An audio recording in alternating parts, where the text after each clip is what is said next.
with the handle of my umbrella, and they were all like, "Oh, are you okay?" And I went, "No, I'm fine." And then I turned around and walked straight into a glass door. Oh. And I did not get that job. No. Okay. Hey, Michelle, Stephen, kia ora. Nice having you on the program. I appreciate it. That is Michelle Acourt, Stephen Franks. I'm Wallace Chapman.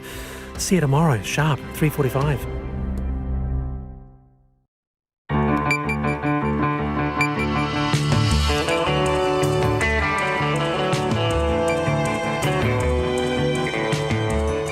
Whakarongo mai koe ki te reo irarangi o Aotearoa. This is Checkpoint on RNZ National. I'm Lisa Owen. E haere ake nei, this is what limbo looks like. Northland, Waikato and Auckland all remain frozen in their alert levels.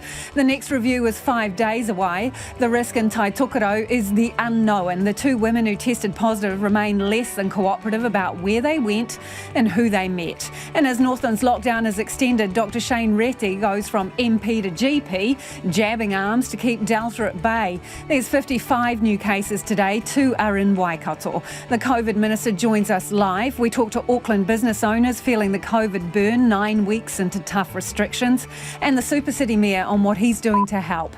Don't forget, you can catch us live on Facebook. RNZ News at 5, I'm Marama Tipole. People in Hamilton and Whangarei are bitterly disappointed but resigned to remaining in Alert Level 3 lockdown for another 5 days. Authorities say there are too many unknown factors in both the regions, and more time at Level 3 will give them more confidence it's safe to relax restrictions. There are 55 community cases of COVID-19 today, 53 in Auckland and 2 in Waikato. The 2 new community cases in Waikato are still unlinked to other clusters. Cabinet will review the restrictions for both regions on Monday. Karen Gartland owns Burger Bro in central Hamilton and says businesses were holding out for Level 2. Everybody's struggling to make a living. Lunch times, you might get 1 or 2 people.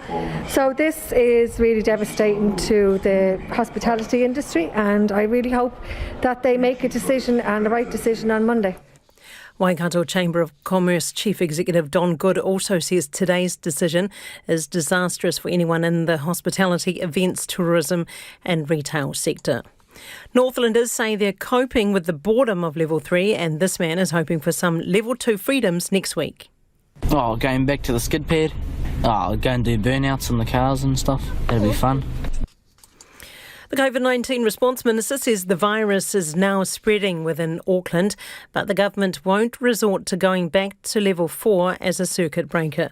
Chris Hipkins says while aggressive suppression is still the approach, the outbreak is not under control. I think it would be fair to say the advice we are getting is that COVID-19 is spreading in Auckland, and that the number of locations that we're seeing cases popping up is increasing. The overall diversity of the parts of the community that are being infected with COVID-19 is also increasing. Vaccination is absolutely important at this point. An early childhood education teacher in Auckland has tested positive for COVID-19. 11 close contacts of the teacher include 6 children who were in 2 separate bubbles. The teacher has received 1 dose of the COVID vaccine, and their infectious period was from the 8th of October. The Director General of Health, Dr. Ashley Bloomfield, says it's being treated as an exposure event, so will not be listed as a location of interest online. A new Northland town has popped up as a COVID location of interest. The AA Driver and Vehicle Licensing Centre in Kerikeri is believed to be linked to the 2 Auckland women who travelled north with falsified documents, but they have not confirmed this. Anyone who was at the Kerikeri AA Centre between 3:15 and 3:45 last Tuesday has been asked to monitor for any COVID symptoms over the next 14 days. There are now 8 locations of interest in Northland. National's Deputy Leader has been on the front lines helping with Northland's COVID response today. The former Whangarei GP, Dr. Shane Reti, was in Ruakaka helping with swabbing and vaccines alongside iwi health provider Kia ora Ngati Wai. Local man Joel was the first in a queue of about 20 cars waiting to be vaccinated. Yeah, Dr. Shane. Yeah, it was good. Famous. Best shot you've ever had, eh? Yeah. Dr. Shane Reti says it was good to be back practising again, and he's determined to help increase Northland's lagging vaccination rates. A southerly blast moving up the country is bringing strong waves to Wellington's coast. The Met Service is warning of strong winds for Marlborough and Wellington for much of today. Meteorologist Dan Corrigan says the southerlies are bringing heavy swells along the south coast. We're already observing waves coming over the coastal roads, especially around Auckland Bay. We're seeing surface flooding and debris coming over the roads. So we recommend that people heed the advice of the local authorities and take care around the coast today. Dan Corrigan says there's also a road snowfall warning for Lewis Pass for today and for Desert Road from this afternoon. It's 5:04. The All Whites coach Danny Hay believes they're on track to qualify for next year's Football World Cup in Qatar. New Zealand finished their 2 games in Bahrain with a 1-0 win over the hosts this morning. They're now finalising 2 more games next month before the Oceania qualifying tournament in the new year. I've got real firm belief in the quality within this group. I've got firm belief in the character, which I think is the biggest thing, that we can actually take any side on. We get through Oceania. I don't think, the way we're starting to progress, that any team around the world in that intercontinental playoff is going to want to play us. Champion kayaker Lisa Carrington has given her biggest hint yet she'll be back for a 4th Olympics. The 32-year-old is New Zealand's most successful Olympian with 6 medals, including 3 golds in Tokyo. On social media today, Carrington posted the message, "The next adventure waits, Paris 2024. Brisbane will have 2 teams in the NRL Rugby League competition from 2023, with the Redcliffe Dolphins becoming the 17th club to join the competition. It'll give Queensland 4 NRL sides, with the Dolphins and the Broncos in Brisbane, the Townsville-based Cowboys and the Gold Coast Titans. The Warriors confirmed last month they'll be based at the Redcliffe Club next year. That's the news. Superman comes out as bisexual. Look, up in the sky, it's a bird. It's a plane. It's Superman. Nonagenarians head out of this world. I'm a rocket man. Rocket man. Burning out his fuse out here alone. And surfs up doggy style. Have you never put Sally on surfboard? For a Labrador, he's a bit timid in the water. He goes up to sort of his legs and then that's it, he won't swim. Perhaps if you put some food on the surfboard. That'd do it. We do have serious news too. Morning Report, weekdays from 6 on RNZ National. Now the short forecast from Met Service to midnight Thursday, Northland to Taumaranui, including Coromandel Bay of Plenty and Taupo. Showers clearing from the south this afternoon and evening and becoming fine. Taranaki and Taihape to Wellington, also Gisborne to Wairarapa. Rain and southerly gales spreading north, then easing this evening. Snow above 800 metres affecting the Desert Road. Showers retreating to the east coast tomorrow afternoon and clearing elsewhere. Bulla, Nelson and Marlborough, except the Kaikoura Coast and Ranges. Cloudy periods today, mainly fine tomorrow. The Kaikoura Coast and Ranges and Canterbury, rain easing to a few showers this afternoon. Snow above 500 metres. Gales southwesterlies, severe about Banks Peninsula. Westland fine and southeast gales about some river valleys easing this afternoon. Otago, Southland and Fiordland, showers easing this afternoon and clearing for Fiordland in the morning. And for the Chatham Islands, rain easing to showers tomorrow. It's 5:07. Nā mihi marama, tēnā koutou katoa no mai haere mai ki checkpoint I tēnei rā, ko Lisa Owen tēnei. Northland and parts of Waikato will stay in lockdown for at least another 5 days. Right now, health authorities can't rule out unchecked COVID transmission in the community. The stumbling block in Northland is the 2 women who travelled there and tested positive. It's a slow process getting any information out of them about their movements and contacts. In Waikato, where cases seem to be contained to household contacts, there's a spanner in the works. 2 new cases there are yet to be linked to the existing cluster. There's a total of 55 new cases today, 53 of them in Auckland. COVID-19 Response Minister Chris Hipkins joins me now. Minister, there seems to be a growing number of unlinked cases. Why so many? There's certainly a growing number of unlinked cases across Auckland. We are seeing COVID-19 reaching into other parts of the community now. The case numbers are, the public health advice we're getting is that the case numbers are growing more outside of the immediate circles around the cases that we've seen to date, which would suggest that there is more transmission within the Auckland community and that we could see case numbers continuing to grow further. So has this got away on the COVID traces?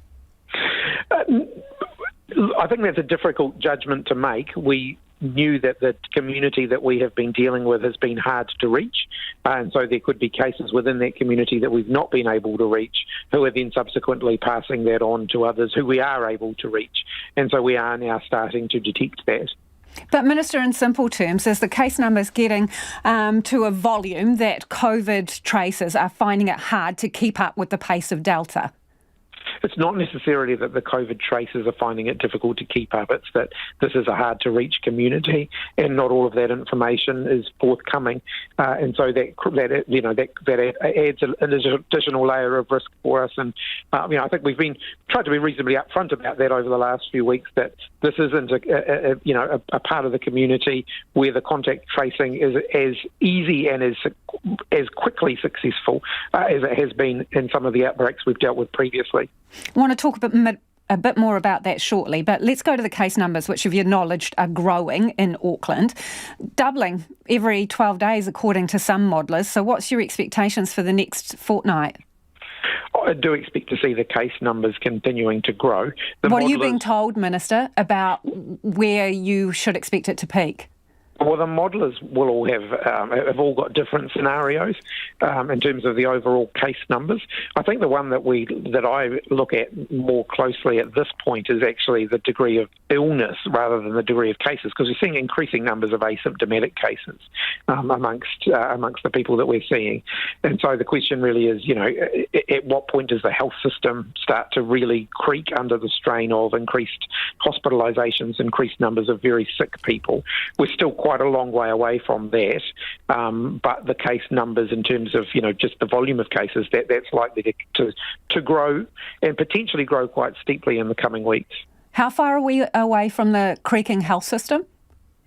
Look, at this point, I think we will understand more about that as we see the correlation between increased case numbers and increased hospitalisation. So what, a matter of weeks before you can predict or model for that, Minister? How far off before you know? Oh, no, I mean, they have models, but they're all just statistical models, and it is a very difficult thing to predict. Given the numbers that we're seeing, and you're saying that there's a bunch of people who are asymptomatic, how soon will it be before you allow COVID-positive people to quarantine at home?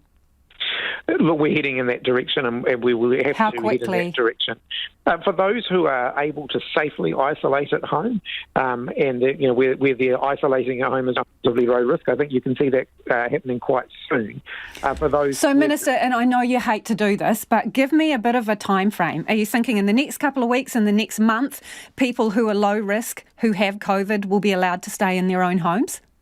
Oh, I think those who are low risk and who have COVID, you will probably see that fairly soon. So, i.e., potentially within the next week. Are any of them doing it now? None, not that I'm aware of, but I think we're certainly heading in that direction, and it could start to happen soon.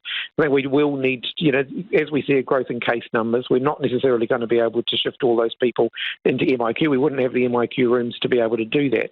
So we will need to start taking more of a risk-based approach to those decisions. Why doesn't the government set a deadline, that is, put a date in place that says you need to get vaccinated by this date or all bets are off and we intend to open up? The risk of that is very significant in terms of the volume of cases that we could see, the spread amongst the unvaccinated that we could see. And bear in mind that our children still aren't able to be vaccinated, so we do, this will reach every part of the community potentially. So, we will reach a point, on our current, what we're seeing now, where we see COVID-19 spreading more through the community, but If we can manage that in a controlled way, then we can avoid that, potentially really devastating consequence, which is absolutely what we've been working towards. And people do understand that, but here's the thing. Arguably at the moment, policy and strategy is being based around the unvaccinated, the minority. So when does that flip to policy based on the vaccination status of the majority? Well, again, I just want to highlight that there's a significant portion of our population, children, who can't be vaccinated, and we do have a responsibility to make sure that we are providing protection for them. And the higher the rate of vaccination amongst the adult population, the greater the protection that they will have.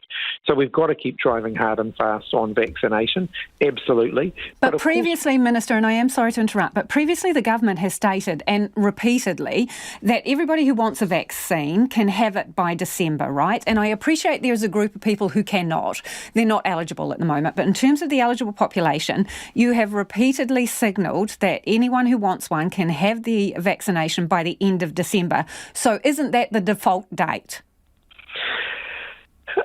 What I would say is even once we've got a highly vaccinated population, I think we are still going to need to have a very strong public health response in order to protect even the vaccinated, bearing in mind that vaccinated people can still get COVID-19.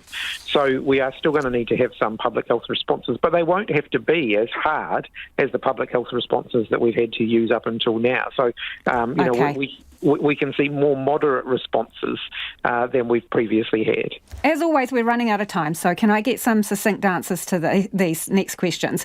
Northland, you've said there may be a reluctance for people who are contacts of the two women who've tested positive to come forward. Why, Minister? What were they up to? Well, I don't have information of Have you exactly not what they were up asked? to. It's been days, Minister, and the public want information. So what were these women up to? Of course I've asked. The reality is that no one, because the women are not sharing information, there isn't any confirmed information about exactly what they were doing whilst they were there. But there is reason to suspect that one of the reasons that they're not sharing that information is that they don't want people to know that for a reason. Were they engaged in illegal activity? That is a possibility. And so on that basis, that could be one of the reasons they're not sharing the information. Why don't you name them and identify them so that people can self-identify whether they've had contact? In reality, I still would prefer that these people shared that information so that we can do the job that we need to do as thoroughly as we possibly can. Very quickly, schools. When are you going to clarify what is the situation with schools? In which regard? Whether they're opening, when, what are they going to look like? Are you going to limit class sizes? Will there be alfresco learning? All of these things. When are you going to clarify the detail and the date? Oh, so I think we set out on Monday when we indicated that we would have an additional week before schools are reopening, so at least until after Labour weekend. We indicated that we'd review that at Cabinet on Monday and make further decisions at that point. Appreciate your time, Minister. That's COVID Response Minister Chris Hipkins. It is almost 17 minutes past 5 and you're with Checkpoint on RNZ National. Kia ora rawatu mo te whakarongo mai e haere aki nei. Auckland business owners are remortgaging their homes and dipping into retirement savings to stay afloat 9 weeks into COVID restrictions. So Te Tai Tokerau staying in lockdown but has had another day with no COVID cases. Northlanders are turning out in droves to make sure the virus isn't spreading unchecked. Health teams are working flat tack while the region is in level 3 to get as many people swabbed and vaccinated as possible. And as Nita Blake-Person reports, they were joined by National's Deputy Leader, Dr Shane Reti today, swapping MP for GP in the fight to keep Delta at bay. Thank you for coming down today. You're doing the right thing, eh? From Parliament to COVID's front lines, Dr Shane Reti heading home to Te Tai Tokerau to lend a hand. Good to be back on the tools. It's kind of interesting. With one hat this morning, I was helping compose policy, and here I am today now actually implementing it. National's Deputy Leader and former Whangarei GP today joined iwi health provider Kia ora Ngāti Wai for vaccines in Ruakaka. Rates in Northland are still among the lowest in the country, with 71% of people having their first dose and 50% having had their second. Dr. Reti is determined to improve that. We know it's low, so we're right out here in the community, way out by the racecourse, with a stream of cars to try and make a difference. That's why we're here this morning, standing in the cold and the rain. Local man Joel was the first in the queue today. I just came in because I just felt a bit under the weather yesterday, and because of this new case in Whangarei, I was like, I better just go and have a look. And he got his second vaccine while he was there. Yeah, How was with the that? Shane. Yeah, it was good. Famous. Best shot you've ever had, eh? Yeah. There were more than 20 cars lined up and waiting when the teams began their work around 10 o'clock this morning. Kia ora Ngāti Wai Clinical Manager Sharon Russell says the demand all week has been huge. People are really realising that we've had a close shave with reality, with COVID, and so people are really taking the opportunity to do their bit for Tai Tokerau and be tested, and also have the opportunity to have a vaccination if they haven't had one already. Ruakaka man H was among those lined up to get fully vaxxed. I work as a stevedoring, drive diggers for ISO, and it's to try and minimise for the family, for myself, for my workmates, to maximise for all of Aotearoa. As tāna te whenua, we got to try something. He'd previously been pretty reluctant, but has had a change of heart. You know, we get not pressurised, but, you know, we work in an industry where we have to get vaccinated. Pays the bills, pays the rent, you know, life goes on. You feel safer knowing that you will have it? Yes, we do. You know, my lady friend got it, so that gave me a bit of an option to get it too. Targeted testing to see if Delta has spread from the two women who visited Northland illegally is proving difficult as they refuse to disclose where they went on their travels. COVID Response Minister Chris Hipkins says that's why swabbing is so vital, and people should feel confident getting tested no matter their circumstances. Any information obtained through COVID-19 contact tracing or testing will only be used for the purposes of stamping out COVID-19. It will not be used for any other purpose. So to those in Northland who may be reluctant to come forward because they don't want to be identified and they don't want the activities that they have been doing to be identified, I want to provide an absolute reassurance. The most important thing they can do at this point is come forward and be tested. There were 1,800 swabs taken across the Rohe yesterday, and vaccinations have had a big boost too. 19,691 shots have been given in Northland in the past 7 days, more than double that of the previous week. H has this message for anyone still on the fence. You know, some of my family out there that are, you know, a bit disheartened and not trying to get it, they're going to get it. I reckon go and get it. 113% go out and get it. And it is 5:20. Kia mau tonu mai. You're listening to Checkpoint on RNZ National.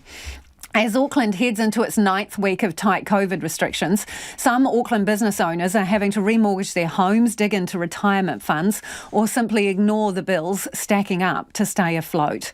A number of them are calling for more targeted funding for those hardest hit, or a guarantee of the wage subsidy even when the super city finally gets to level 2. Auckland alert level settings will be reviewed by Cabinet again on Monday, but with consistently high COVID case numbers, businesses can't see an end in sight. Evan King's made hospitality his life, with the Lumsden Free House in the Auckland suburb of Newmarket and 2 other venues in Mangawhai. That's also at level 3. So a pub with plenty of craft beer, but no customers.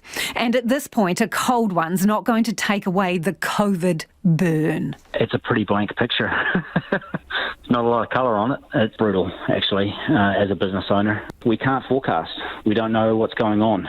What do you need from the government in terms of a roadmap or targets? We need a timeline. We need to be told on this date we are going to this. And in my head, it could be quite simple. You could say, here's the date, December 1.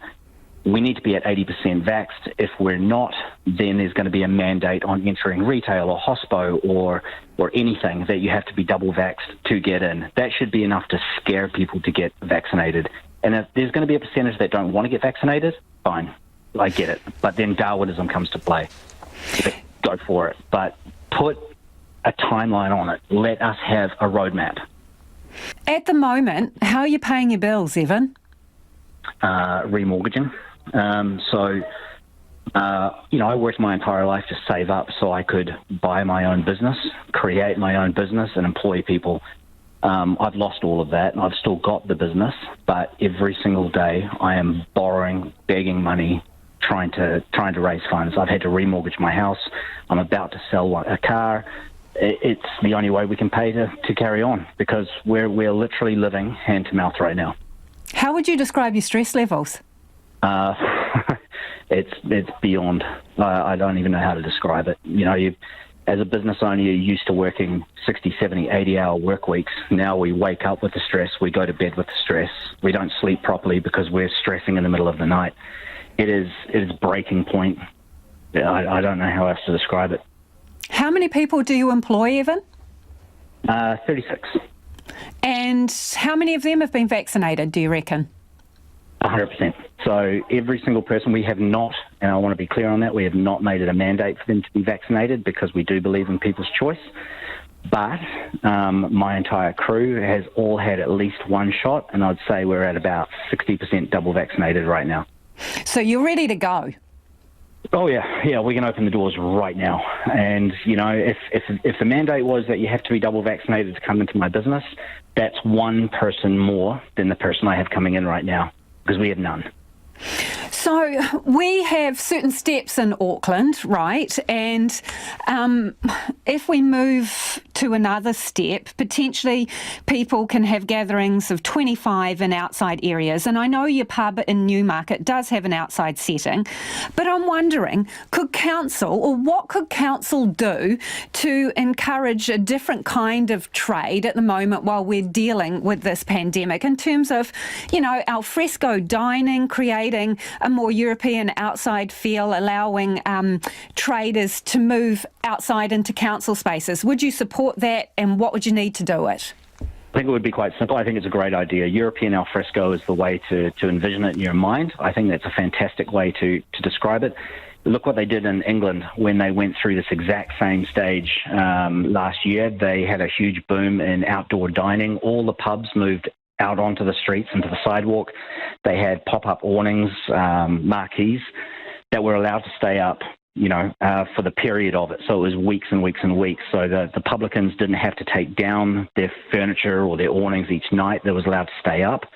It created a real outdoor community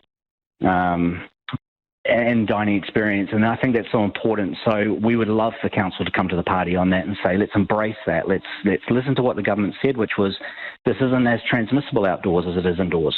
So let's get everybody outside, extend our outdoor liquor licenses, extend our dining licenses, extend our hours outside, encourage people to get out there. We need community. Todd Mail knows a bit about the blues. Denim, that is. He's run Auckland's Route 66 for more than 3 decades. But Delta's left him stressed and with fading hope.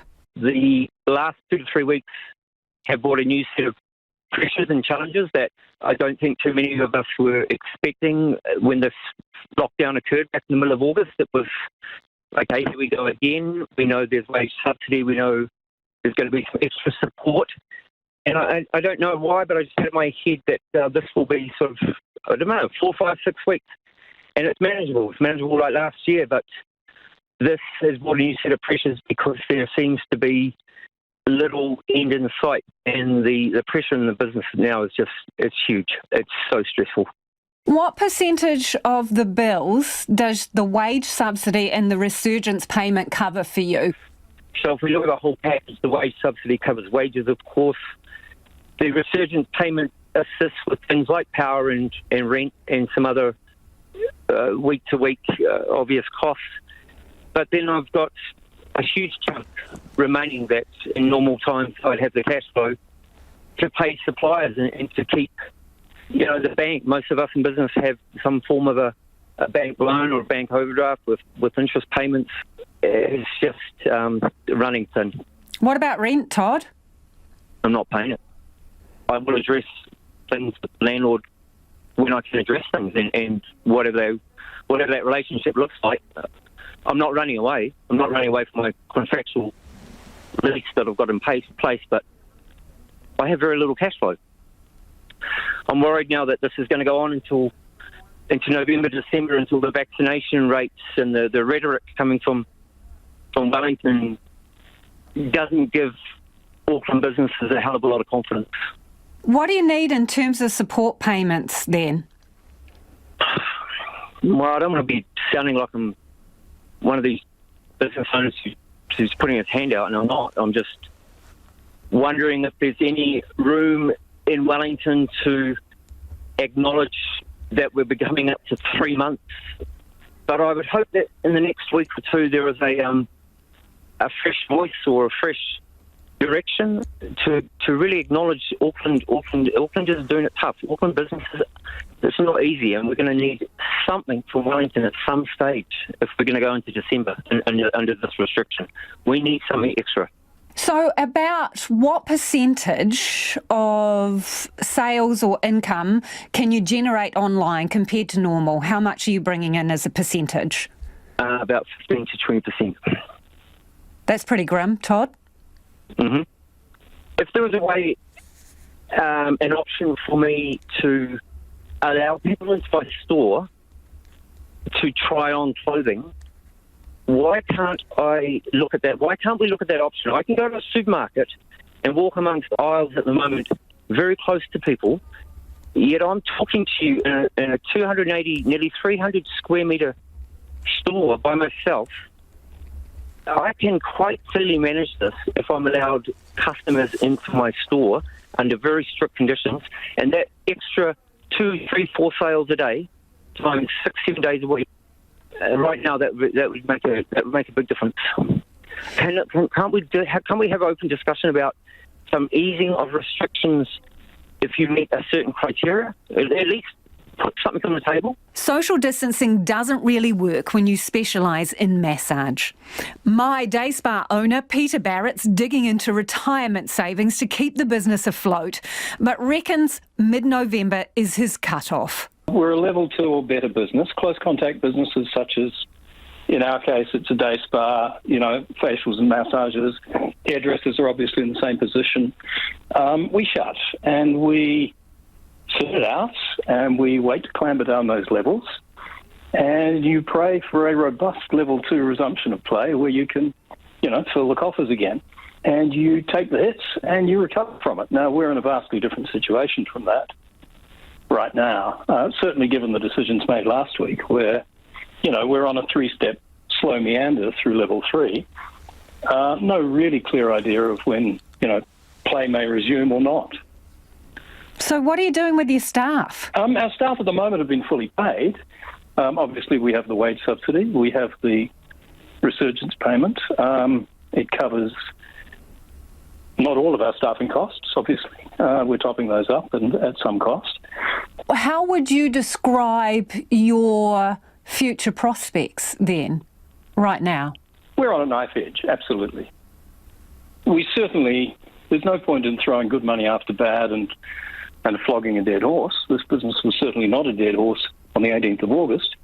But we do have to look ahead and go, what are the realistic prospects for close contact businesses when the trajectory out of level 3 is far from assured? So in terms of government support then, when we talk about the wage subsidy and the resurgence payments, ideally you would like to see a more nuanced system where those close contact businesses like yours that can literally not operate at all at these levels, well, they should be offered more assistance than ones that can partially continue to operate. Yeah, I think Michael Barnett sort of hinted at that yesterday, the notion that you might perhaps, if you're dealing with a hospitality business that can still click and collect, they may find themselves 30% down, or they may not, but they may not find themselves 60 or 90% down, which is the situation in which we find ourselves. So, yes, I think some sort of graduated scale would do an awful lot to keeping the pieces assembled, at least until such time as we can establish a set of protocols that allow us to resume safely. I'd also like a decent set of conversations with health officials to establish some maybe formal, clear protocols that allow close contact businesses to operate with confidence, make sure that we're operating within some guidelines that everyone agrees are going to do the job, and that give us, the best possible assurance for ourselves, for our staff and for our customers that we're not a hotbed of Delta. Peter, how long can you wait it out? If we don't have a clear indication by the middle of November that we're on the right course, then we run out of trading time before Christmas to undo some of the damage. I think really an early to mid-November break point is starting to look like where it sits, which, is a pity. And Auckland Mayor Phil Goff joins us now. Kia ora, Phil. We know you've been lobbying the government for a bit more support around the wage subsidy. Have you gone anywhere with that for Auckland businesses? Yeah, good afternoon, Lisa. I have been putting the case to the government for more help. And in particular, have to acknowledge that the government's put $2.2 billion into Auckland alone in wage subsidies and resurgence support payments, and that's been really good, as I think all your guests have acknowledged. But what I'm really worried about is that we're entering into about 60 days of lockdown now at level 3 or 4. That's longer than previously, and it looks likely, with 53 new cases today, that it's going to be with us for some weeks longer. And I'm just deeply conscious that there are businesses that are right on the edge here. They've been able to hold out. They've been helped by the wage subsidy, but they can't go on indefinitely not able to trade. And what I've put to the government is, in particular, look, if you're not prepared to do something that's across the board, because I know you've got constraints on your money, you can't just wish up the money. What about something that you could target at otherwise viable businesses that might go under simply because they can't hold out for the weeks longer that they might be under restrictions? And I think that'd be a really good way to go. I've put that to government in writing, by text, in conversation. I haven't had a definitive reply back from the government, but I do hope that they do consider that. Who are you texting and writing to? Well, the Minister of Finance is the main person, but you can't overlook the Prime Minister, and I had a discussion with her, quite a long discussion about COVID just a fortnight ago. And, it's fair to say that she's also very conscious of the fact that we here in Auckland are carrying the weight of this lockdown for the whole of the country. And, it's not just the pressure on businesses, and it's certainly not just the hospitality industry. You think of the hairdressers, you think of some of the retailers that can't do click and collect, but you also think of individuals and the pressures that they're under and not able to reunite with families, etc.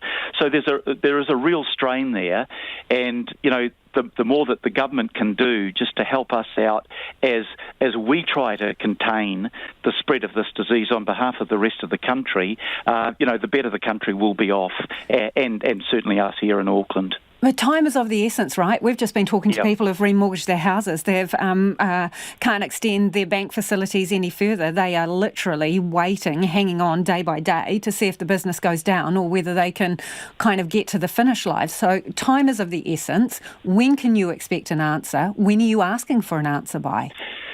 Well, like the answer as soon as possible, and I suppose the government has this. But are you shouting into the void, Phil, if they haven't got back to your text? Well, there's different ways of doing it. I can stand on a soapbox with a microphone and yell at them.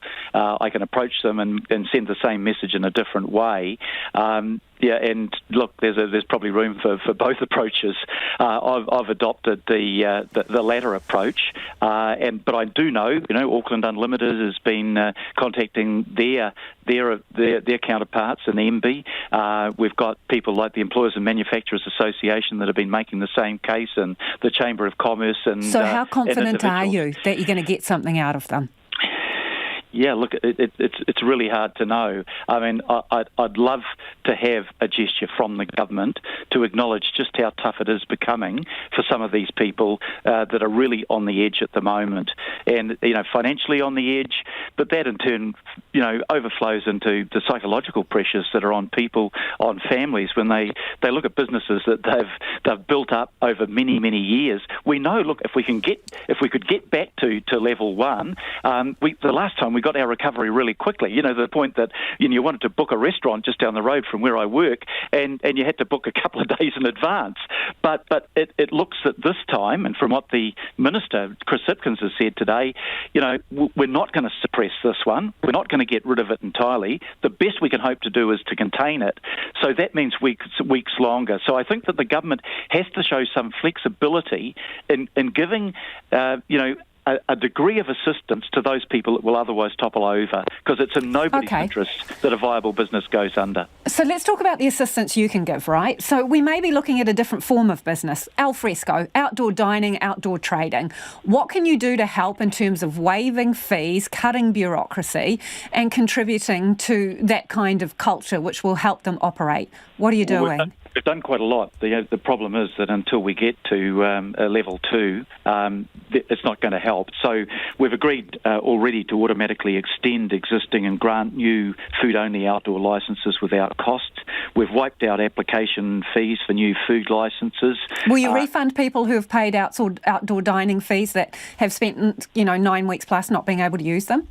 Well, unfortunately, when you buy the fee, you buy it for a year, and I don't think that's going to make the difference. The fees aren't that great that would make the difference to Some of them have paid thousands of dollars, Phil. Yeah. $7,500 is what I heard from one person today for one licence. What we've said to them is that, look, we really want to do everything that we can do to help, including allowing them to use areas that might otherwise be used for parking or out onto the pavement, provided people, of course, can still have access past it. And we're waiving any new licence fee that is coming up, or renewal, or first-time grant. What we have got is some problems with things like Sale of Liquor Act, that we can't just unilaterally grant a liquor licence for outdoor. That's got to go through police and it's got to go through health, and we don't control that. But, look, we're happy to sit down and work with them and do whatever we can to give them the assistance to make sure that when we can get to level 2, they can operate as effectively as they can. Things happened during the World Cup, right? We did things a little bit differently. We managed to get through so people could go to the pub in the morning and have a pint, right? And watch various things. Have you got anything in motion there? Are you talking to anyone about that to make it easier and universal? Well, as I mentioned, if it's to do with sale of liquor and it's about the pint, then that's got to go through police, health, and not just council. But we would work alongside them to try to get some progress so that they can recover as quickly as they can. We're absolutely sympathetic to their position, and within the limits that we've got on us, we'll try to work alongside them, and are trying to work alongside them now. Really appreciate your time, Phil. That is Phil Goff, Auckland Mayor.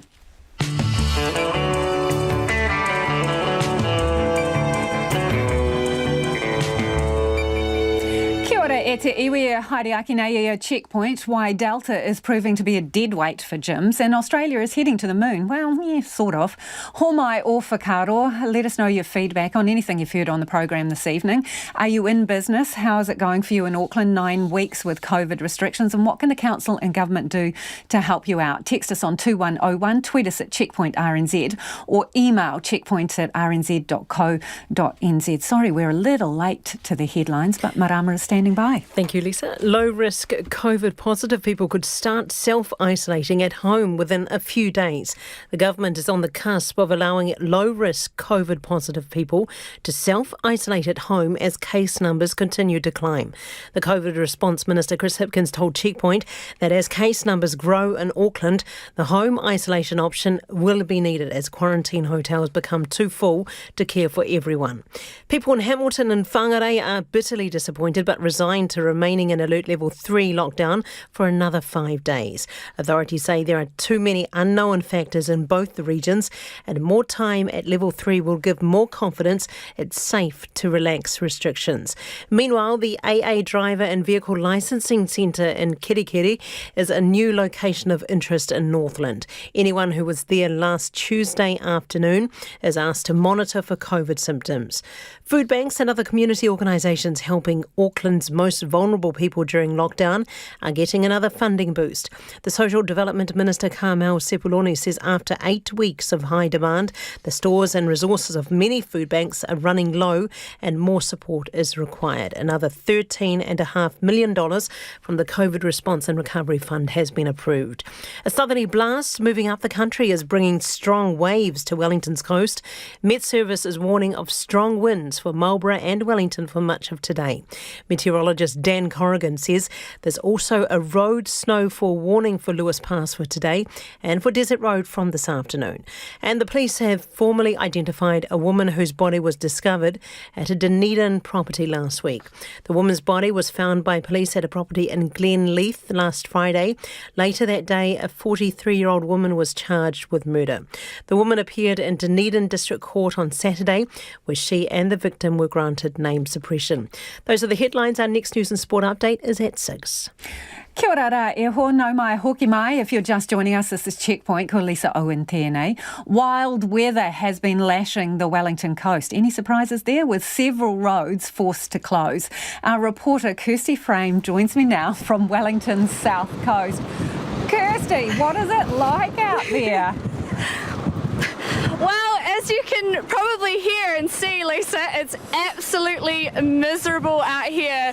We're along the southern coast between Auckland and Island Bay, which has just reopened in the last hour. As you can probably hear, some traffic is coming through after having not a lot of access throughout the day. It's one of 4 roads that have shut today because of the blastery weather behind us that's caused a lot of minor damage to the roads, a lot of potholes around, a lot of debris all along the road here today. And as you can see, a lot of very strong winds that are causing a lot of havoc along here. I feel like, I hope the cameraman has strapped you to something. You look like you're about to blow away. Now, tell us, what is the latest that people need to know to stay safe? So it does seem like the worst has already been today. All of the 4 roads that were shut today, so along Auckland Bay, in between here in Island Bay, Moa Point and over in Eastbourne, which had to shut for about an hour, have all reopened in the last couple of hours. So everyone can get back along the roads. They are advising, just keep it to people who are having to get home, for example, and they're not encouraging people to come out here and observe the waves. The high tide is set to come again tonight at about 11 p.m, but the City Council have said, and Met Service, that it does seem like the worst has already come, so people are just going to be keeping an eye on things tonight and see if any further steps need to be taken. Thank you, Kirsty, for taking one for the team. That is Kirsty Frame, and it was Samuel Rillstone on camera there, holding their ground in those howling Wellington winds on the south coast there. It is time for business now. Ko taku hoa inai ko Nona Peltier, who joins me live. Nona, business confidence is holding up. What's the latest survey telling us? Yeah, so it's an initial survey from the ANZ Bank, and it's an interesting one because it shows that sentiment is pretty optimistic, and that businesses about their own outlook is up, a net 26% from 18% in September. So quite positive. And though the outlook for the broader economy was a little bit more pessimistic, overall, sentiment was fairly strong. People were expecting their own activity to improve, their investment export intentions, profit expectations, and even employment was holding up pretty well. Now, the ANZ chief economist Sharon Zollner says that could be because businesses were asked whether they expected their position to improve from today. So given that today isn't that great, perhaps they're thinking better times are ahead for sure. But never mind, it's not a terrible survey, but it's not a complete survey for the month. So we're still going to have to wait to see how the rest of the month shapes up. Could be that sentiment falls. Certainly there are a lot of businesses doing it tough, as we've heard just earlier in the program. No, I'm super interested in this next story because I kind of get the feeling people are eating their feelings at the moment. So let us know about food prices. They're well up on last year. What are they saying the reason is? Okay, so, there's 2 measures. One is the annual increase, and that's up to the highest level since August 2020. So that's more than a year. And that increase was at 4.2%. This time around, prices are up annually 4%. And that was mostly due to higher prices for fruit and vegetables over the past year. They were also increases in restaurant meals and ready-to-eat food when we could used to enjoy those, if people could remember that, and some grocery food items. But month to month is what we're going to talk more about. And in that case, vegetable prices actually fell. So that was good. But unusual items were quite high. Some of them, for example, were fresh eggs, up 12%. Chocolate biscuits up 6.1 and sweets up 3.2. And I don't know if that's because they were in hot demand. It's all the yummy stuff, Nona. It's all the good stuff, the sugary sweet stuff. But look, interestingly, eggs, barn-raised eggs, that's caged chooks, that those eggs rose sharply, $5 to $5.22 a dozen, and that was up from $4.65 in August, which was pretty high. And the peak price had been at $4.81, so the prices are definitely going up. I don't know why, but maybe there's an investigative opportunity there for somebody who's really industrious and can get out to those farms. But meat and poultry and fish prices were also up 1.8%. So the highlight there was cheaper veggies. The stuff that's good for you. Okay, Nona, let's do a twirl around the markets. Well, let's do that. Okay, so we actually rose today. So we'd had a bit of a hard go yesterday. It dropped to a 7-week low, I believe. But here we are. We rose nearly 0.25% today to 29 points up to 13,025.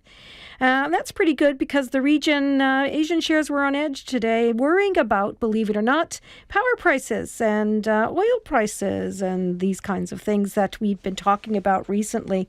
And the New Zealand dollar is trading at 69.4 US cents, so it's still relatively soft, I'd say. 94.6 Australian and 51 British pence. Thanks, Nona. Ka kite, that's Nona Peltier with Business News. Kura kaupapa and Kohanga Reo are urging all their staff to get vaccinated and are still working on those who are hesitant within the sector. School and early childhood staff who have contact with children must get their first vaccination by November and their second by January next year, Matai O'Connor reports. There have been fears the already pressured and underfunded sector of kura kaupapa and kohanga reo, which are total immersion, might be impacted adversely by the mandatory vaccinations for kaiako and kaimahi, with low Maori vaccination rates and some vaccine hesitancy. But as Te Kohanga Reo National Trust Board co-chair Rani Era Proctor says, they have already been pushing for staff to be vaccinated long before the announcement. We came out quite strong at the start of the lockdown as a trust to pro-vaccination and trying to get our people to get vaccinated, encouraging that as a way to protect our kaupapa and our mokopuna. And so I think that clear message at the start has supported the announcements made around mandatory vaccination. Te kura kaupapa Maori o Hoani Waititi, Tumuaki, Harirua in Auckland says the message is quite simple. We really need to think about if people are choosing not to be vaccinated, when we come back to kura, what does that mean for our tamariki who have no choice in the matter? Harirua says there's also an element of vaccine laziness, and this mandate is motivating those who haven't got round to doing it. For some of them, their whole whānau is vaccinated and they've just been sitting there not too sure, and I guess for a couple of them, this has been something they said, let's go, because their own mother and father have been saying, hurry up and get yourself done. Te Kohanga Reo National Trust Board co-chair Rani Era Proctor says there is hesitancy, but says the trust still has time to have those difficult conversations about their concerns. There are those in our kaupapa, as there will be in any sector, that will have a level of hesitancy, so we're still working alongside those in the kaupapa that have reached out, has some hesitancy, and there are also those that are oppositional. So it's working in a way that's showing care and concern while still holding a duty of care to our mokopuna and our pakeke in the kaupapa. Te Rūranga Nui o Ngā Kura Kaupapa Māori Chief Executive Hohepa Campbell says that is also the case with those who are hesitant in kura kaupapa, and they understand the wero ahead. When they heard these mandatory requirements coming into effect, of course, many of our whānau expressed concerns. But having said that, our whānau are faced with a challenge ahead because of the health crisis that is unfolding before us. For our whānau and our kura, they will rise to the challenge. I'm very sure of that. The Kohanga Reo National Trust and the Ruranganui o Ngā Kura Kaupapa have had no resignations following the mandatory vaccination announcement. It is 8 minutes to 6. I'm Lisa Owen and you're with Checkpoint on RNZ National. He muriaki ina pitipita kōrero. After the news at 6, we're in Waikato where it's COVID alert level 3 for at least another 5 days. On Auckland's level 3 roadmap, pubs with 50 people inside will be able to open before gyms with physical distancing measures. On the next step on the level 3 alert system, retail stores will be able to reopen their doors as well as public pools, but gyms and yoga studios have to wait until alert level 3. Exercise New Zealand CEO Richard Betty joins me now. Richard, what do you want the government to reconsider here? Well, what we want to reconsider is the logic of having things like pubs and bars open at this stage 3 and having gyms excluded, because there's no science behind it. What I think they're doing is they're responding to lobby groups, and they're also listening to high-profile epidemiologists that just have statements like gyms are unsafe, and it's just not backed by the evidence. We've got really good evidence about how safe it is in the UK with large-scale Delta, and we've also got really good evidence. In fact, it's the second best thing you can do for your body, other than vaccination, that actually protects you from hospitalisation. So they're just not looking at the science. So I don't know what's going on here, but we want them to engage with us. That's the key thing. Richard, aren't sweaty people who are huffing and puffing inside a closed space, aren't they more risk than a couple of people sitting down for a beer in the pub?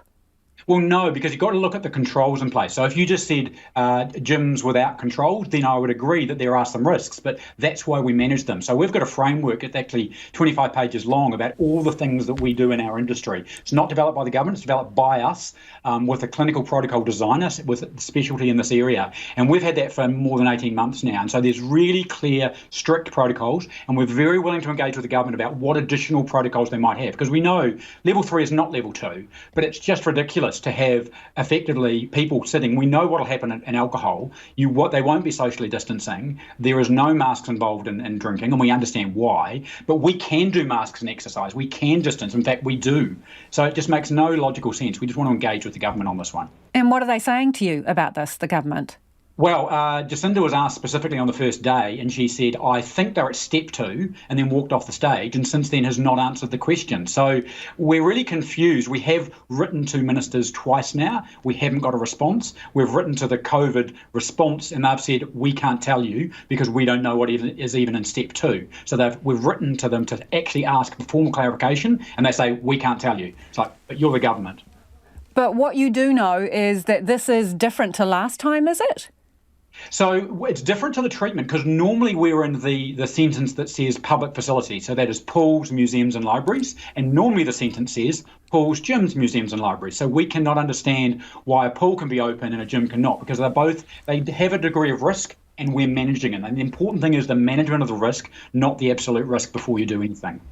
Obviously, most of us know that exercise is good for your mental health, but you also touched on it when you said, this is one of the best things you can do for yourself in terms of COVID, because we all know obesity is one of the biggest risk factors should you get COVID, isn't it? Absolutely. So, in fact, the British Medical Journal did a study on this, and they looked at smoking, obesity, diabetes. The number one factor that trumped them all was physical activity. And we have a problem in New Zealand because half of New Zealanders don't do enough. So half of New Zealanders are at risk. And at the moment, 250,000 Aucklanders get their physical activity from gyms and yoga studios. Now, that's a major problem because at the moment, we know with physical activity, it drops during lockdowns. And so we've got a problem that we are doing something that actually makes hospitalisation more likely and death more likely. And that's the environment we're in COVID. We need to look at how do we reduce hospitalisation. One of those tools is exercise. In fact, if I could put it in a pill, it would be funded by Pharmac and they'd be giving it out on the street corners. Unfortunately, it isn't like that. It's go to the gym a couple of times a week kind of approach. But that is absolutely the best thing you can do for your body. Second, of course, number 1 is vaccinate. Number 2, exercise regularly. Interesting to talk to you, Richard. We'll see if we can get some answers on this one. That is Exercise New Zealand CEO Richard Betty. The government has conceded that the Delta outbreak in Auckland is not under control, even as work continues to stamp out the virus. However, COVID response Minister Chris Hipkins rules out a move back to level 4 as a circuit breaker. The alert level system that we have relies on a very high degree of voluntary compliance for New Zealanders. And what we've seen in those countries that have tried to sustain those kind of restrictions for a prolonged period of time, they have found that the effectiveness of those restrictions actually diminishes. So if you wanted to rewind back and say, had we stayed at alert level 4 this entire time, would we still be seeing an escalation in cases? There's a very good chance that we would still be in this position. As numbers increase, an alternative to MIQ for new cases is now being considered.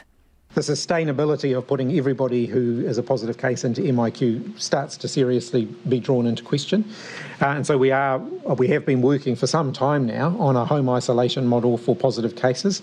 We've done that before in our first level 4, level 3 lockdown last year. We did isolate positive cases within their own homes by and large. So we've done this before, and we will see that again. And I think we will see that again fairly soon. Meanwhile, parts of the Waikato and Northland, who were hoping to move down alert levels tomorrow, will now need to wait at least another 5 days. There are 55 new cases of COVID-19 in the community today, 2 in Waikato and the rest in Auckland. The new cases in the Waikato have not been linked to other cases. We certainly weren't willing to step down alert levels in the Waikato when we've got 2 cases where at this point we don't know how they were infected. We don't have yet a full understanding of who else might be involved in the chain of transmission there. Chris Hipkins is also concerned that people who could have been infected in Northland and may be showing symptoms might be reluctant to come forward and get tested.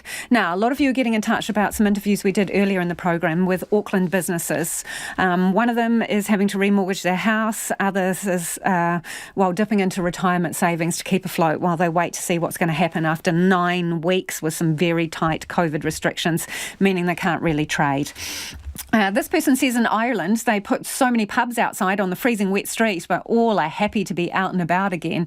Yep, that's one of the ideas we've been looking at, the whole al fresco dining situation. Sarah's got in touch, who says the interview with the Auckland retailers is breaking my heart. I can go to an open home in level 3, I can go to a liquor store, but the rules can't be adjusted for retailers and my kids can't go to school. The rules are arbitrary and awful. Aucklanders are suffering, says Sarah. Another listener says excellent interviews with Evan and Todd. Their stories need to be heard every day. So sad to hear these hard-working business people and employers hurting like this. Time for the government to start rewarding the vaccinated and get these people back to work.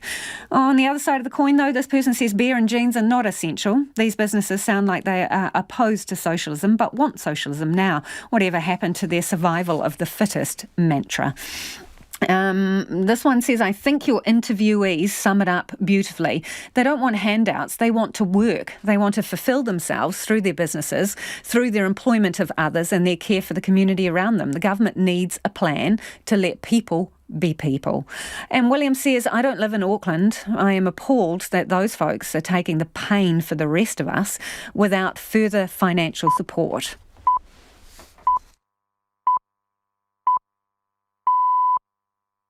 Good evening. It's 6 o'clock. I'm Marama Tipole. The government says it's on the cusp of allowing low-risk COVID-positive people to self-isolate at home as case numbers continue to climb. The COVID-19 response minister, Chris Hipkins, has told Checkpoint case numbers are difficult to predict, but they're certainly on the rise. However, he says a large portion of people testing positive are asymptomatic and the government is considering loosening the isolation requirements. For those who are able to safely isolate at home and where they're isolating at home is low risk, I think you can see that happening quite soon, potentially within the next week. Chris Hipkins says authorities are more interested in the number of cases getting to hospital and the health system's capacity to deal with this than the total number of cases. Hamilton's mayor says she's disappointed by the decision to continue alert level 3 for another 5 days. The government has decided parts of Waikato and King Country won't drop to level 2 while 2 new cases in Hamilton remain unlinked to existing clusters. Paula Southgate says she understands the need to take a cautious approach, but the community is well and truly over lockdowns. Northland will also remain in alert level 3 until at least next Monday night. The Director General of Health says complaints have been made to the Medical Council and other regulatory bodies about anti-vaccination doctors. But Ashley Bloomfield says those doctors are a very small minority in the health workforce. There is a huge majority of health professionals, including those for whom vaccination, infectious diseases and epidemiology are their specialty, and they are all almost to a person supportive of the vaccination program. Dr Bloomfield defended the process for handling complaints, saying that it does take time. He added that censoring anti-vax doctors through regulation won't stop them from communicating their views. Food banks and other community organisations helping Auckland's most vulnerable people during lockdown are getting another funding boost. The Social Development Minister, Carmel Sepuloni, says after 8 weeks of high demand, the stores and resources of many food banks are running low. Here's our social issues reporter, Sarah Robson. Carmel Sepuloni says while emergency grants for food are trending down again, there are still many whānau who need help. Another $13.5 million from the COVID Response and Recovery Fund has been approved. That brings total support for food banks and other services to just over $38 million during this outbreak. Most of the newly announced funding will go to organisations in the Auckland region. A transport commentator says reducing transport emissions targets will provide benefits beyond just getting carbon out of the air. The Climate Change Minister James Shaw has revealed an extensive consultation document aimed at reducing the country's greenhouse gas emissions. It included proposals to reduce distances travelled by petrol vehicles and an uptake in electric vehicles. Matt Lowry from Greater Auckland says the majority of change will have to happen in the big cities, but it will mean quieter and safer streets as well as helping with freight congestion. The work will feed into the government's emissions reduction plan due in May. The International Energy Agency is warning the world needs to spend trillions of dollars more on clean sources of energy to be able to hit key climate targets. Without this investment, it fears greater turbulence, as the BBC's Jonathan Josephs reports.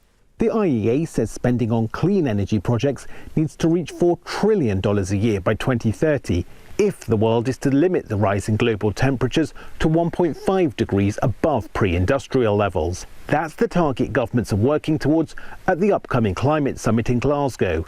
A clear move towards solar, wind and other clean powers is, it says, underway, but the pandemic has hindered efforts to cut coal and oil use.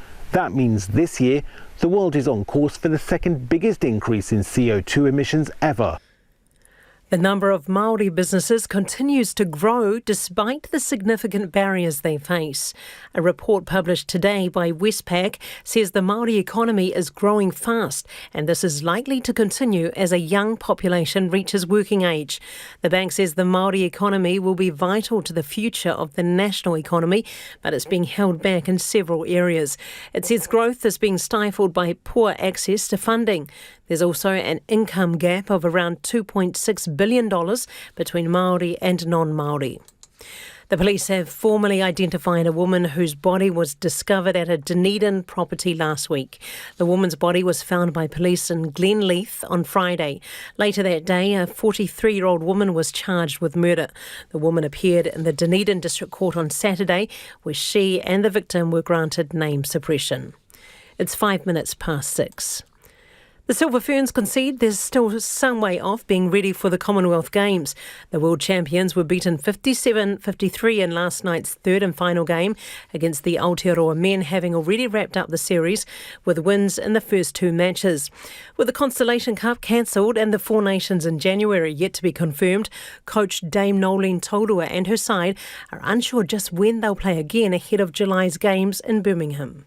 With the difference of playing against England and also the men, there's variation in the style that they play, which will lead us hopefully into Commonwealth Games. So we're just working on stages on our overall plan. So this is stage one. Brisbane will have two teams in the NRL Rugby League competition from 2023, with the Redcliffe Dolphins to become the 17th club to join the competition. The Dolphins are a powerhouse club in Queensland and join the Brisbane Broncos as the city's second team, giving Queensland 4 NRL sides along with the Townsville-based Cowboys and the Gold Coast Titans. The Warriors will be based at Redcliffe for the 2022 season. It's the first time the NRL has expanded since since 2007 when the Titans joined the competition. And the Black Ferns captain Les Elder is the Chiefs' first signing for the Super Rugby Aupiki. Meanwhile, former All Blacks loose forward Liam Squire has retired from rugby due to a knee injury. Squire played 23 tests. That's the news. Tonight on Nights, Sean Barnett and Jeff Spearpoint join me to talk about their new book, A Bunk for the Night, a guide to New Zealand's best backcountry huts. And I chat to director Vadim Perelman on the eve of the New Zealand release of his film Persian Lessons. Set in occupied France 1942, a Jewish man tries to stay alive by teaching his Nazi captors Farsi, despite having no knowledge of the language. That's all on Nights with me, Karen Hay, after the news at 7 on RNZ National. Now to the short forecast from mid-surface to midnight Thursday. Northland to Taumaranui, including Coromandel Bay of Plenty and Taupo. Showers clearing from the south and becoming fine. Taranaki and Taihape to Wellington, also Gisborne to Wairarapa. Rain and southerly gales spreading north, then easing this evening. Snow above 800 metres affecting the desert road. Showers retreating to the east coast tomorrow afternoon and clearing elsewhere. Bulla, Nelson and Marlborough, except the Kaikoura coast and ranges. Cloudy periods and mainly fine tomorrow. The Kaikoura coast and ranges and Canterbury, rain easing to a few showers, snow above 500 metres and gale southwesterlies severe about Banks Peninsula easing this evening. Westland fine, Otago Southland and Fiordland showers easing and clearing for Fiordland in the morning, and for our friends in the Chatham Islands, rain easing to showers tomorrow. It's 8 minutes past 6. Nā mihi marama, no mai hoki mai. This is Checkpoint, ko Lisa Owen tēnei. People in parts of Waikato and King Country, along with Northland, are reluctantly accepting the news Alert Level 3 will stay in place for another 5 days. Authorities say there are too many unknowns floating in both the regions, and more time at Level 3 will give them more confidence there's no COVID circling in the community. Leah Tebbit reports. The news no one wanted to hear from COVID Minister Chris Hipkins. We certainly weren't willing to step down alert levels in the Waikato when we've got 2 cases where at this point we don't know how they were infected. We don't have yet a full understanding of who else might be involved in the chain of transmission there. He says there still isn't a clear enough picture of the situation in Northland to allow for a drop of alert level. Getting information from the 2 cases who travelled around the region whilst they were infectious and they're now in quarantine has remained slow going.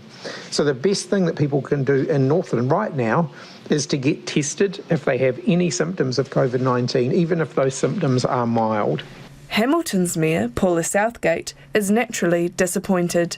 I would have liked to seen us move to level 2 so that our businesses could get back up and running. But I am a pragmatist, and I do accept that this virus moves so easily and spreads dramatically. And so I guess I understand the need to take a relatively cautious approach. The Waikato Chamber of Commerce Chief Executive Don Good says it's disastrous for anyone in the hospitality, events, tourism and retail sector. I think the yo-yoing effect of dates that are shifting all the time really does affect everyone, and that's highly concerning. Karen Gartland owns Burger Bro in central Hamilton and says businesses were holding out for level 2. Everybody's struggling to make a living. Lunch times, you might get 1 or 2 people. So this is really devastating to the hospitality industry, and I really hope that they make a decision, and the right decision, on Monday. Trek and Travel owner Colin Hancock was looking forward to the level drop, but understands the decision. We have got cases in the Waikato and we need to knock it out. It's simple. I'll be really happy when we can do that. We are getting customers, so people are being quite positive about it. Out on the streets of Hamilton, reactions were mixed. I think it's heavy-handed, but I think all the lockdowns have been heavy-handed. I think it's unnecessary. 2 cases. I'd like to have come out. I think everybody's a bit over it. So yeah, it definitely would have been good to come out today. Probably for Māori communities, it's about our children, and I guess not us as individuals. And as a family, we're okay with the levels. In Northland, people were looking forward to more freedom, but are resigned to another few days of lockdown. It's been okay. We haven't really been out anywhere. It's getting a little bit boring and you can only do so many jobs.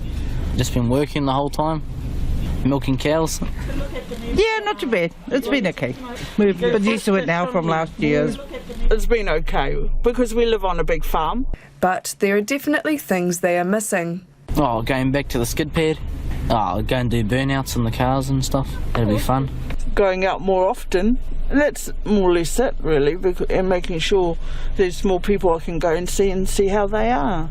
Getting to see people, just getting to socialise a bit more. COVID-19 Response Minister Chris Hipkins says there has been phenomenal vaccination rates in Waikato, and in Northland over the last 7 days, the vaccination rate has doubled from last week. An Auckland restaurateur is calling for special provisions to be made to the Sale of Liquor Act, like they were for the Rugby World Cup in 2011, to accommodate more outdoor diners and give the CBD a kickstart when the city emerges from lockdown.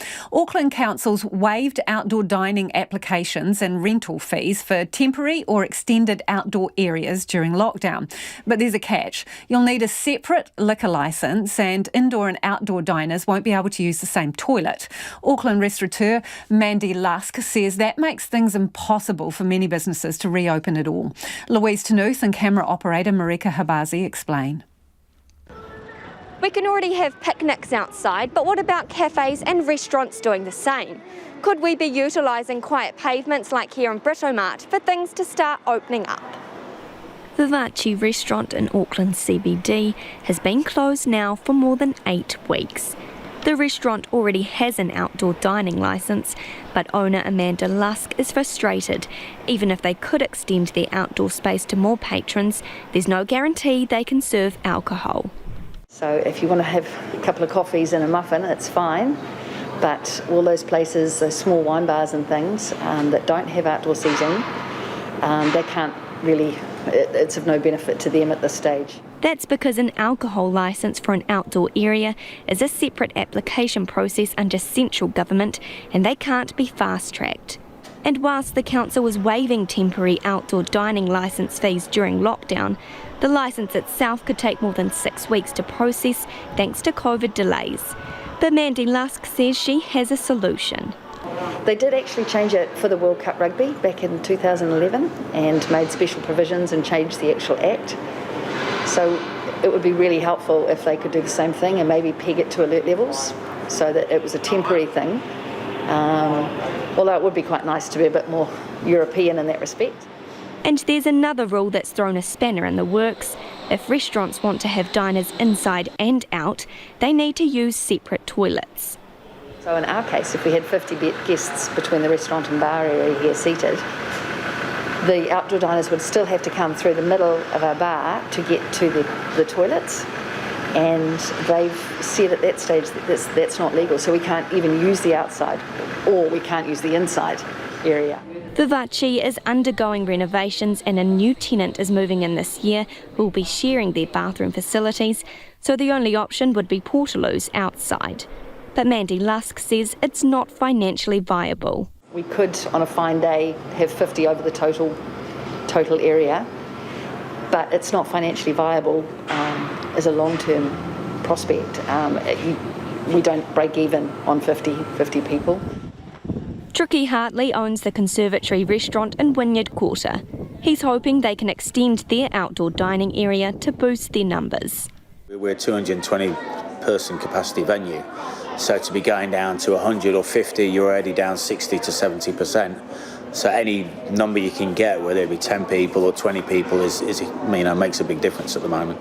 The rules around keeping outdoor and indoor diners separate is another worry to navigate when they can finally open again. We'd have a front entrance and a back entrance, but then it's also making sure those people don't cross paths. So areas have to be closed off, so our inside area will be closed off so people don't walk past each other there. We then need someone monitoring the toilets. If they do the COVID passports, we need someone monitoring that, which sounds like a small thing to do, but if you look at the costs of employing those staff after this, it's certainly a cost to business that we don't really need. And Auckland Mayor Phil Goff told us earlier in the program he has written and sent text messages to the Prime Minister and Finance Minister to ask for more support, but he is yet to hear back. He said he wants a financial gesture from the government to support Auckland businesses on the edge. He says it looks like Auckland will be under Alert Level 3 restrictions for some weeks yet, and there is not much the council can do for businesses until the city moves to Alert Level 2. Phil Goff says the council would also look at extending dining areas onto pavements and parking areas to boost the city's economic recovery. And he says while the council will do everything it can to help business when it comes to liquor licensing, it has to work alongside police and the Ministry of Health around the Sale of Liquor Act. A bit of feedback on our interview with Phil Goff. Grandma Lynn in Tauranga's got in touch. She says, just heard Phil Goff, and what an interview that was. Talk about some common sense and great ideas to get things done to move Auckland ahead towards Christmas. He should be the PM, so move over, Jacinda, says Lynn. From a passionate for solutions, vaccinated Grandma Lynn in Tauranga. Let's all stand up with Phil, she says. Rich, well, he's not so keen, Lynn, gotta say. Rich says, interesting hearing Mr Goff saying he's pushing his old mates in the government for support for Auckland businesses. Maybe he could give those, like my one, a 50% rebate on our annual rates if we have had zero income at level 4 and level 3. Sure, the landlord would probably be the direct beneficiary of this, but that would help with rent negotiations while we're locked down. After all, none of this is our fault. It's all down to the government. This is not a race nonsense with the vaccine rollout. Goff should have put public pressure on the government 6 months ago to speed up the rollout, given some buffoon thought it was a good idea to locate most of the MIQs in the country's biggest and most populous city. Grrr, says Rich. We need help. So many fixed costs, not to mention interest payments for our loans. Thanks for your feedback. Keep it coming. Text us on 2101. It is 18 minutes past 6 and you're with Checkpoint on RNZ National. Fewer cars on the roads, more EVs, mass rapid transport in the big cities and congestion charges. Wait, haven't we heard all of this before?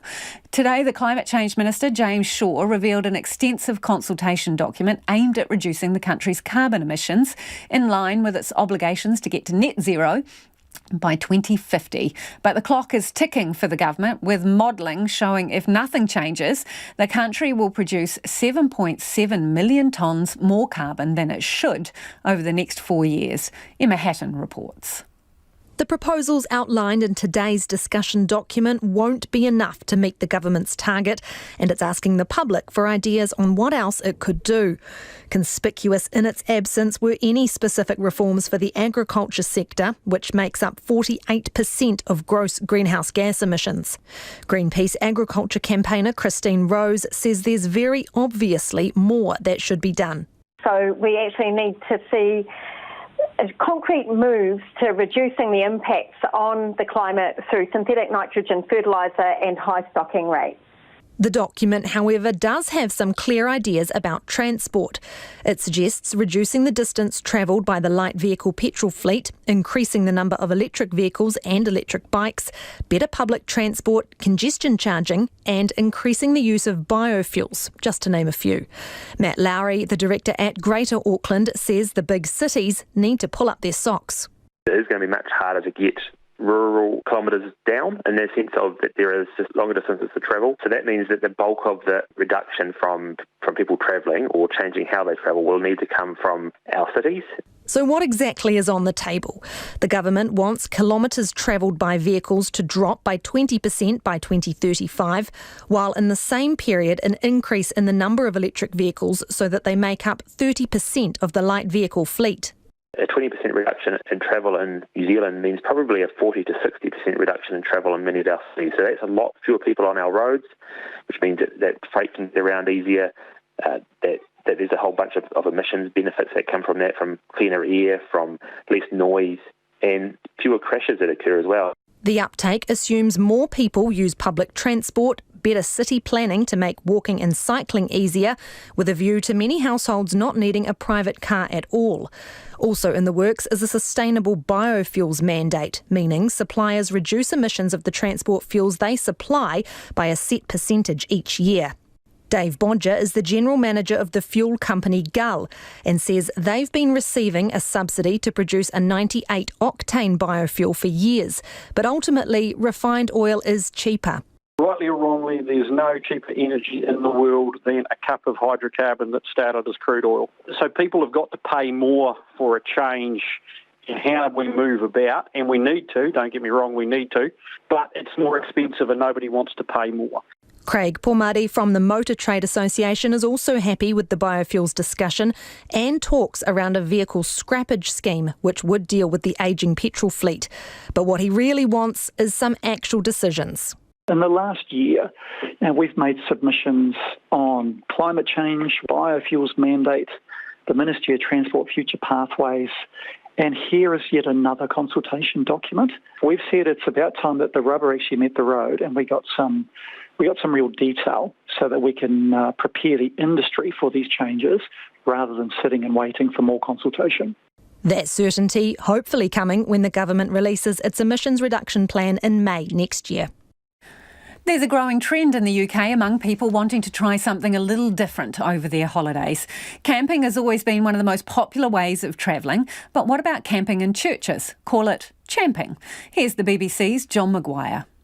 There's been a church on this site in the Somerset town of Langport for more than 1,000 years. But with a decreasing congregation, All Saints hasn't held weekly services since the 1990s. There was a huge amount of upset. It may not have been that there was a regular congregation that suddenly were thrown out because the numbers were quite small. People who really didn't come to the church still saw it as something that was a precious part of their community. So to save it, in common with 350 others, it's looked after by the church's Conservation Trust. And one way the charity raises money is through church camping, or champing as it's known. Mirren and her 2 young sons are the guests tonight. First priority is to explore their unique accommodation.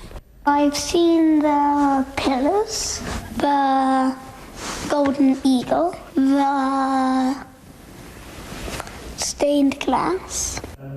It certainly makes a change from their usual holidays. Well, we normally go to Cornwall and stay in a bed and breakfast. That's been our idea of a getaway for the last 2 or 3 years. So this is different because we've never gone to sleep in a church before. Yeah. And this is amazing. It's everything I expected. Staying here, I really shouldn't be saying this, is like staying inside a ghost story.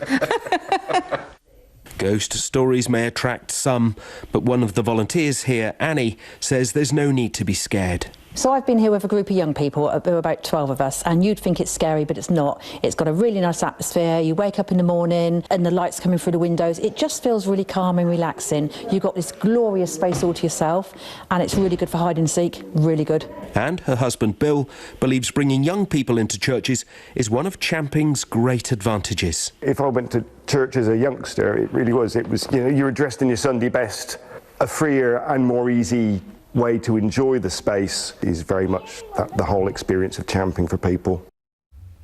Australia is heading to the moon, or at least a piece of Australian-built high-tech hardware. The Australian Space Agency has just signed a deal with NASA to develop a rover vehicle which will be sent to the lunar surface to find out if oxygen can be extracted from the soil to potentially support a human colony. The ABC's Nick Grimm reports.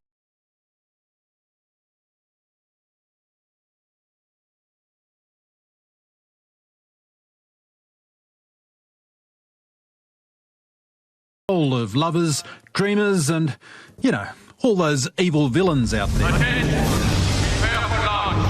Gentlemen, I'm about to go to the moon. And just as the moon has provided inspirational material for 1,000 Hollywood movies, it's even prompted the Australian government to produce rousing videos like these. Space has captured our imagination for generations. Australia, we're heading to the moon. The Australian Space Agency has reached an agreement with NASA for an Aussie-built rover to be part of a future mission. This is an exciting moment because it sees us leveraging Australia's unique and extensive experience in remote operations from our resources sector. And NASA has seen that, and they're looking at how we can apply that to help them on their Artemis program into the future. That's Enrico Palermo, head of Australia's fledgling space agency set up in 2018. SkyTeam maneuver has started. about 20 metres off the surface. With the project combining local robotics know-how and high-tech manufacturing capability, Australia will get the chance to put its footprint on the lunar surface with a mission not all that dissimilar to other rover landings far from home. Tango Delta. Touchdown confirmed. Perseverance safely on the surface of Mars, ready to begin seeking the signs of past life. And in its own way, the all-Aussie rover will be searching for signs of future life on the moon, determining whether breathable oxygen can be extracted from its soil. And that report by the ABC's Nick Grimm. There are more details about how Gabby Petito died after a coroner found she was strangled. Meanwhile, the 22-year-old's fiancé, Brian Laundrie, remains missing. The couple had spent the summer travelling the western US, documenting their adventures on social media. CNN's Leila Santiago has more. Death by strangulation and manner is homicide. The Teton County coroner releasing the autopsy results of 22-year-old Gabby Petito. The coroner initially determined Petito's manner of death was a homicide, but the cause of her death had not been announced. Today, Dr. Blue says he was limited in what he disclosed from his report. Who committed the homicide is really to be determined by law enforcement. This autopsy included a whole body CAT scan, a examination by a forensic pathologist, anthropologist. So we pretty much covered all the bases. The coroner would only say the official autopsy report shows the body was out in the wilderness before the remains were examined. As far as the time of death, we are estimating 3 to 4 weeks from the time that the body was found. After an extensive search, Petito's remains were found on September 19th in Wyoming's Bridger-Teton National Forest. She was first reported missing by her parents on September 11th, more than a month ago. Petito spent the summer traveling across the country in a van with fiancé Brian Laundrie, documenting their adventures on social media. The couple was stopped by Moab police during their trip to Utah in mid-August after a 911 caller told dispatchers he saw a man hitting a woman. Petito was emotional during the stop. Is he usually pretty patient with you? Yeah, but it just makes me upset. I know that he definitely gets frustrated with me a lot because I have a lot of anxiety. Appearing to take some responsibility for the incident. But we want to know the truth if he actually hit you. I guess, yeah, but I hit him first. Where did he hit you? Don't worry, just be honest. He grabbed my face. Weeks later, when Laundrie returned to the Florida home they shared with his parents, Petito wasn't with him, police said. Now, Brian Laundrie is missing, while he was indicted for allegedly using a debit card without permission just before returning home alone. He has not been named a suspect in Petito's death. A quick bit of feedback before we go. Diana's got in contact to say how unkind and unfeeling of one of your texters to say that jeans and beer are not needed. These are part of a vibrant society that keeps us moving and happy. There are also people who have worked hard for their businesses, Diana says. Hey, thanks for your company this evening and all your feedback. Sorry we don't have time to get to it all. The late news team will keep you updated throughout the night. Ko te kaupapa tuatahi a pōpō.